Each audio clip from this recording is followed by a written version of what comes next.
Mereka berdua pun berhasil selamat setelah jatuh dari jembatan. Namun sayang kondisi Wei Zhao saat ini terluka akibat dipanah oleh musuh. Jiang Qi berusaha untuk menarik anak panah tersebut dan mengobati lukanya.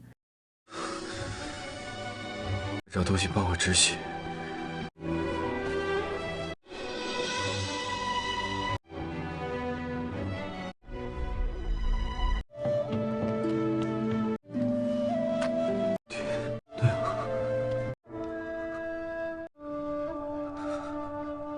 Sedangkan di kota Yulo, seluruh warga menjadi korban karena Tuan Lu membawa pasukan kota Liangzhou miliknya untuk melakukan peperangan.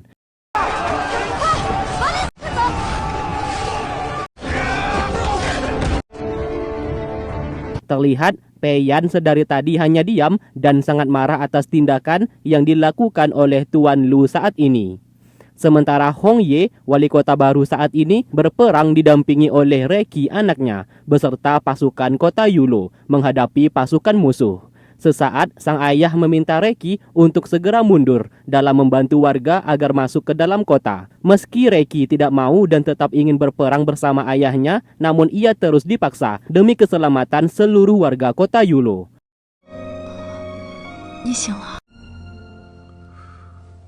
Setelah beberapa jam pingsan, Wei Zhao akhirnya sadar kembali. Mengetahui kota Yulo diserang oleh Tuan Lu, ia bergegas pergi untuk memberikan bantuan. Sedangkan Pei Yan mendapatkan informasi Jiang Qi bersama Wei Zhao jatuh dari jembatan karena diserang oleh pasukan kota Liangzhou.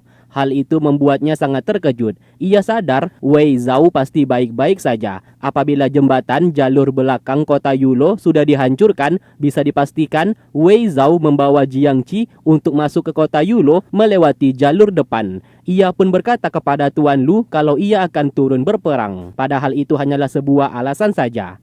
Tuan Lu lantas tertawa dan mengizinkannya pergi.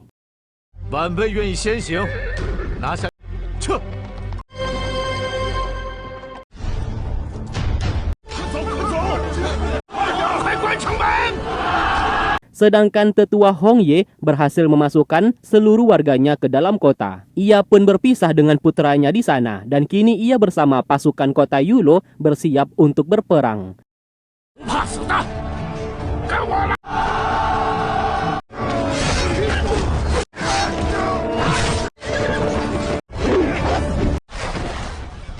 Saat sedang bertempur, Pei Yan datang ke sana dan meminta tetua Hong Ye untuk menyerah saja. Ia berjanji akan menjaga keselamatannya beserta kota Yulo dan mencari cara untuk menghentikan peperangan ini. Tentu saja tetua Hong Ye menolak akan hal tersebut. Meski mati sekalipun ia akan tetap berperang dan menjaga harga dirinya.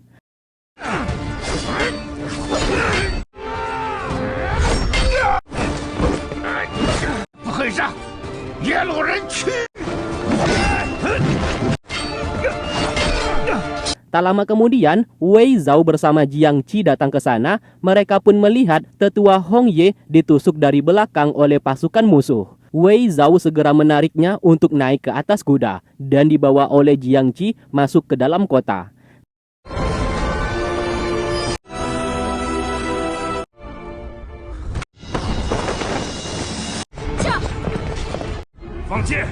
Tiba-tiba Tuan Lu memberikan perintah untuk melepaskan anak panah. Alhasil, Pei Yan berusaha menghalau serangan tersebut. Begitu juga dengan Wei Zhao yang berusaha menyelamatkan Jiang Qi beserta Tuan Lu.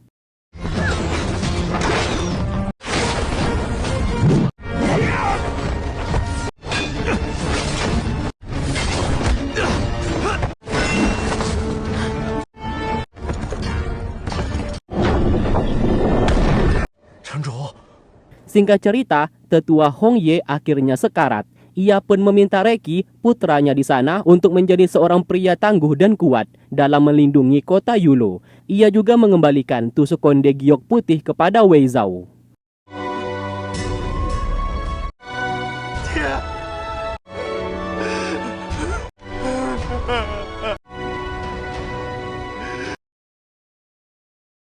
Di sisi lain, Tuan Lu sangat marah karena ia gagal menaklukkan kota Yulo.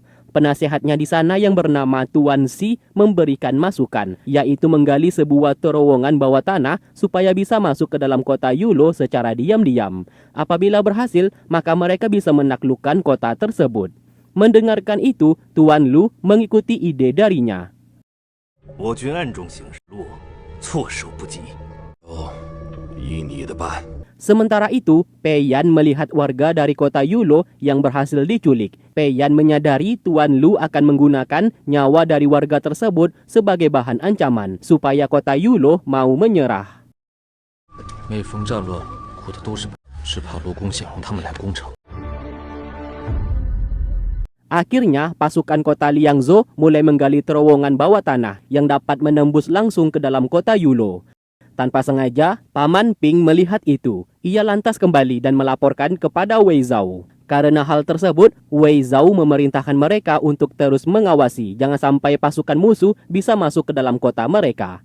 Tak lama kemudian, beberapa tetua dan warga mendatangi mereka dan menyalahkan Wei Zhao atas peperangan yang terjadi saat ini. Wei Zhao berusaha menjelaskan kepada mereka Tuan Lu sejak awal memang mengincar kota Yulo dan mencari alasan untuk menyerang mereka. Meski begitu, ia meminta mereka untuk tetap tenang karena ia akan berada di sisi mereka berperang melawan musuh saat ini. Tentu saja perkataannya tidak dipercayai oleh mereka. Lantas, Wei Zhao melukai tangannya menggunakan sebuah pedang sebagai tanda sumpah kalau ia rela mati demi melindungi kota Yulo.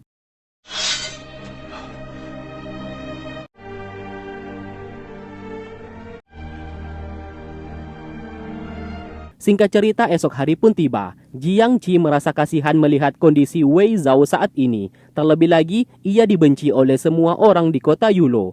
Wei Zhao tidak mempermasalahkan hal tersebut karena ia ingin melanjutkan perjuangan ayahnya, melindungi kota Yulo. Sesaat ia meminta Jiang Qi untuk segera pergi supaya tidak terlibat ke dalam masalah. Namun sayang Jiang Qi menolak sebab ia sudah terlanjur terlibat. Ia akan tetap bersamanya sampai masalah ini selesai. 去军医站帮忙。 Lalu kemudian Wei Zhao dipanggil oleh para tetua dan mengabarkan saat ini pasukan musuh telah menggali terowongan bawah tanah. Wei Zhao meminta mereka untuk tenang saja, pasukan musuh tidak akan bisa masuk ke kota mereka. Lalu terlihat pasukan musuh berhasil menggali terowongan tersebut. Namun siapa sangka di ujung galian terdapat sebuah besi yang mustahil bisa mereka gali. Yang tak lain itu ulah dari Wei Zhao untuk menggagalkan rencana pasukan musuh. Alhasil pasukan di sana tidak bisa melanjutkan galian. Berita itu pun terdengar ke telinga Tuan Lu yang disampaikan oleh Tuan Si, penasehatnya. Ia pun menjadi kesal, lagi-lagi kota Yulo gagal untuk ia masuki. Tidak ingin menyerah, Tuan Lu memerintahkan pasukannya untuk menyebar sebuah bubuk beracun. Sehingga bubuk beracun itu yang terbawa angin membuat seluruh orang di kota Yulo menderita.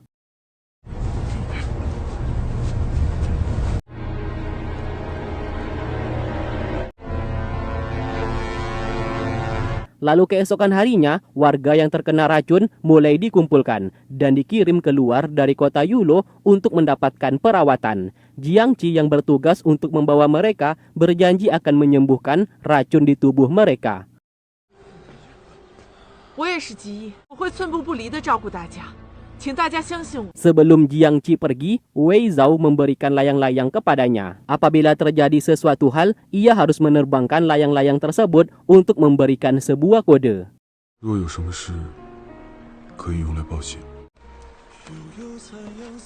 Setelah tiba di tempat yang lebih aman, warga yang terkena racun mulai diungsikan ke sebuah rumah. Jiang Qi bertugas menjadi tabib dalam membuat obat.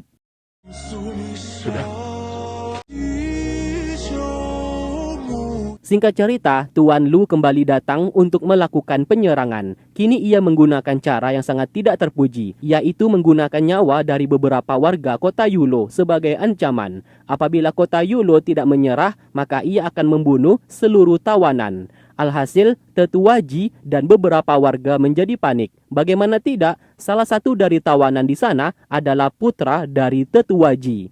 Ia pun tidak ingin anaknya dibunuh.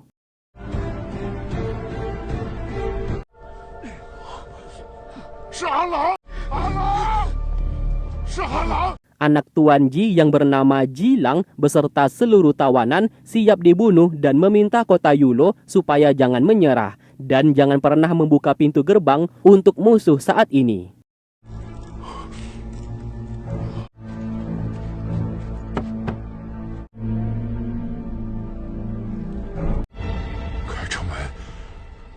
Tetap saja, tetua Ji beserta warga yang melihat anak beserta sanak keluarga mereka ditawan saat ini segera mendesak Wei Zhao agar membukakan pintu gerbang. Hal itu ditolak oleh Wei Zhao. Apabila pintu gerbang dibuka, maka seluruh orang di kota Yulo akan menjadi korban. Wei Zhao sampai-sampai bertindak dan mengancam nyawa Reki yang akan ia bunuh apabila mereka terus mendesak untuk membuka pintu gerbang. Alhasil mereka pun semakin membencinya.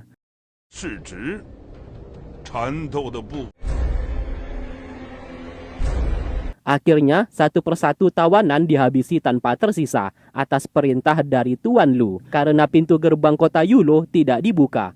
Sanak keluarga dari korban yang melihat itu hanya bisa pasrah dan menangis. Sedangkan Wei Zhao tentu saja merasa bersalah. Namun ini harus ia lakukan demi keselamatan seluruh warga di kota Yulo.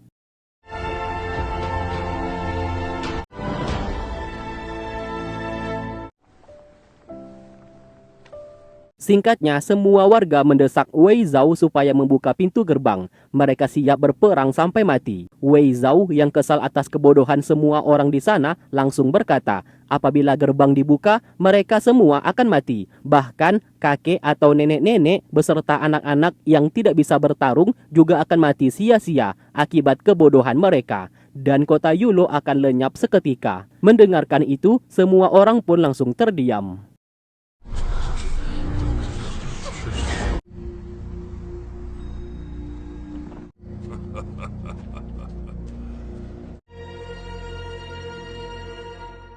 Di malam hari, secara diam-diam, Wei Zhao turun ke bawah dan mengambil satu persatu mayat di sana dan dinaikkan ke atas menggunakan sebuah tali yang sudah dipersiapkan.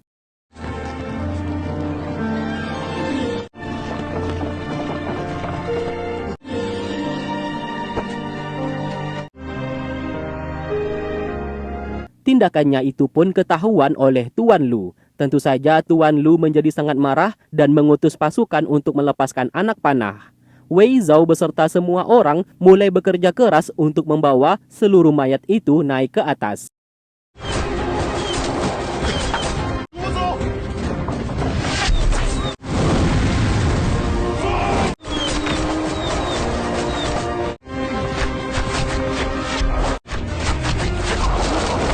Singkatnya, Kaisar mendapatkan informasi Tuan Lu melakukan pemberontakan dan menyerang kota Yulo untuk dikuasai olehnya. Hal itu membuat Kaisar menjadi sangat murka. Ia pun menyuruh Kasim untuk mengirim surat perintah kepada Wei Zhao bersama Pei Yan yang harus bekerja sama dalam menangkap Tuan Lu.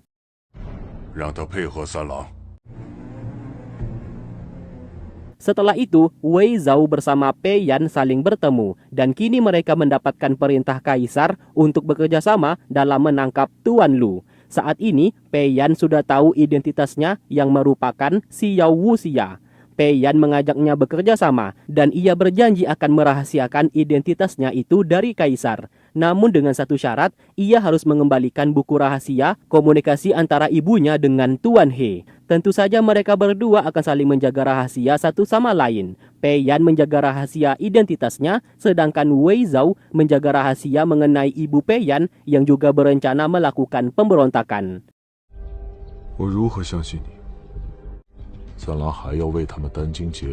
Di malam hari, Wei Zhao mendapati Jiangqi sedang sakit. Karena beberapa hari ini, ia ekstra kerja keras dalam mengobati warga yang keracunan, sampai-sampai ia sendiri jatuh sakit. Wei Zhao segera membuka jendela supaya udara dingin bisa masuk ke dalam dan membuat obat untuk meredakan demam Jiangqi.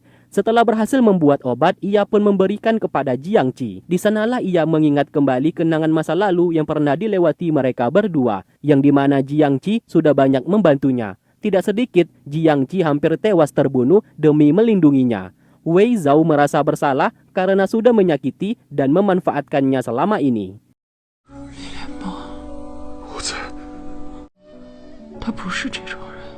Lalu keesokan hari, Jiang Qi telah sadar dan sembuh dari demamnya. Yang Lan segera menghampiri dan mengajaknya keluar.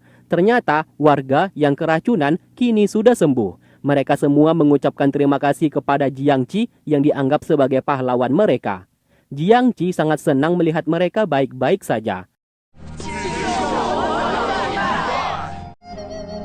大家快起来吧！ Sesaat ia melihat Wei Zhao dan segera menghampirinya. Terlihat Wei Zhao segera sujud memberikan hormat sebagai ucapan terima kasih atas usaha dan kerja kerasnya selama ini.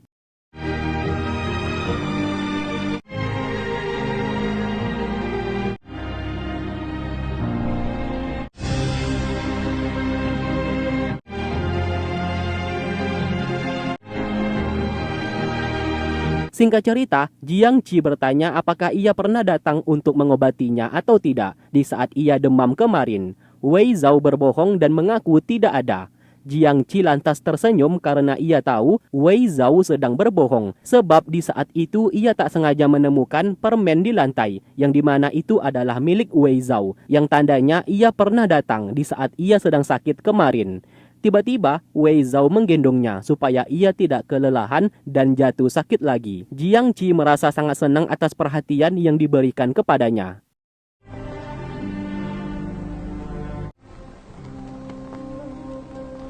Setelah itu, Jiang Qi menemui Reki, ia pun memberikan tusuk konde tersebut dan percaya kepadanya sebagai penerus wali kota. Reki menerima barang tersebut dan memohon supaya Wei Zhao tetap tinggal di kota Yulo. Belum sempat Wei Zhao menjawab, tiba-tiba mereka mendengarkan bunyi lonceng.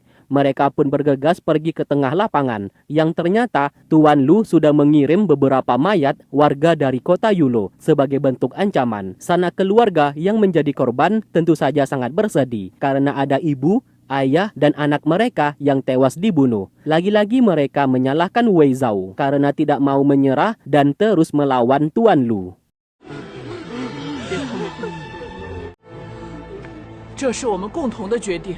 Wei Zhao tidak bisa berkata apa-apa dan segera sujud meminta maaf atas apa yang telah terjadi. Ia bersumpah akan membalaskan dendam ini kepada Tuan Lu dan membuat kota Yulo kembali merdeka agar tidak ditindas lagi seperti ini.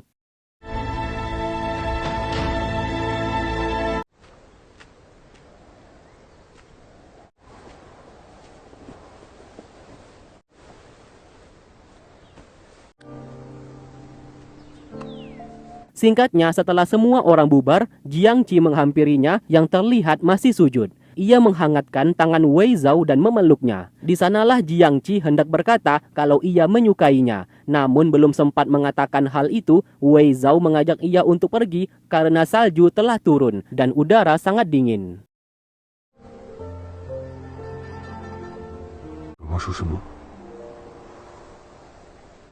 Sementara itu, Xiao Yan atau Nyonya Yan, gurunya Jiang Qi, telah mendapatkan informasi Jiang Qi berada di kota Yulo. Karena saat ini sedang ada perang, ia pun sengaja menjebak salah satu pasukan kota Liangzhou dan mengambil pakaiannya, supaya ia bisa menyamar.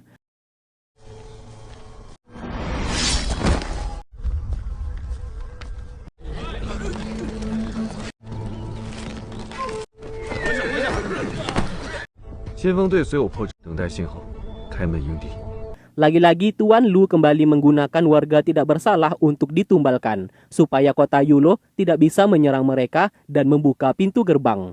Sementara itu, Paman Ping ditugaskan oleh Wei Zhao untuk mengerahkan pasukan dalam membawa seluruh warga pergi meninggalkan kota Yulo.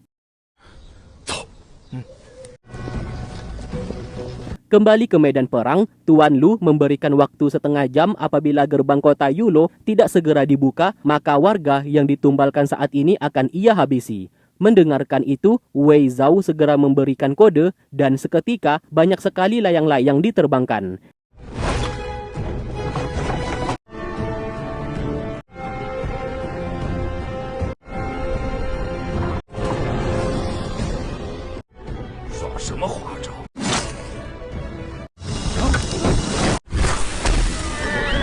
Siapa sangka itu adalah sebuah jebakan. Setelah layang-layang itu jatuh dan mengeluarkan debu yang sangat banyak, Wei Zhao dan kawan-kawan segera turun untuk menyelamatkan para tawanan.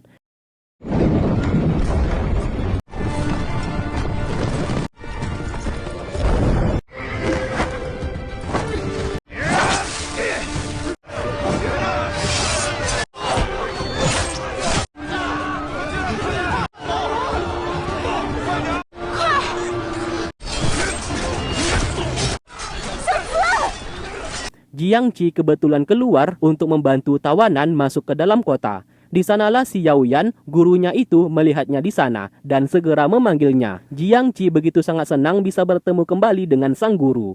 Tiba-tiba, Wei Zhao langsung menyerang si Yao Yan dan akhirnya ia berhasil bertemu dengan Nyonya Yan, orang yang dicarinya selama ini. 是你跟小慈来这里的，跟我走。休息！你若伤我师傅，我这辈子……小慈，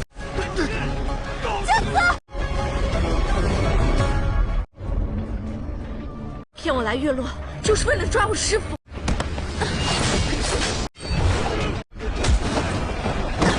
一个小丫头， Dari kejauhan, Tuan Lu melihat itu dan merasa penasaran siapa wanita tersebut. Kenapa si Yao Wuxia atau Wei Zhao ini sangat berusaha menyelamatkannya.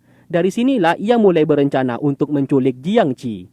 Tak lama kemudian, Tuan Lu mendapatkan informasi base camp mereka dibakar oleh pasukan kota Yulo. Mendengarkan itu, ia pun segera kembali. 区月落，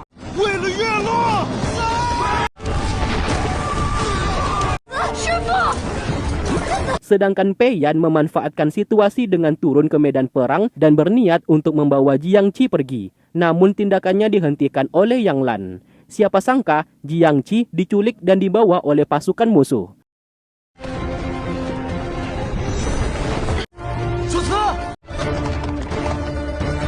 Wei Zhao berusaha untuk mengejar namun sayang ia terlambat. Jiang Qi akhirnya sadar selama ini ia dimanfaatkan oleh Wei Zhao untuk bisa menangkap gurunya, yaitu Nyonya Yan. Hal tersebut membuatnya begitu sangat kecewa kepada Wei Zhao.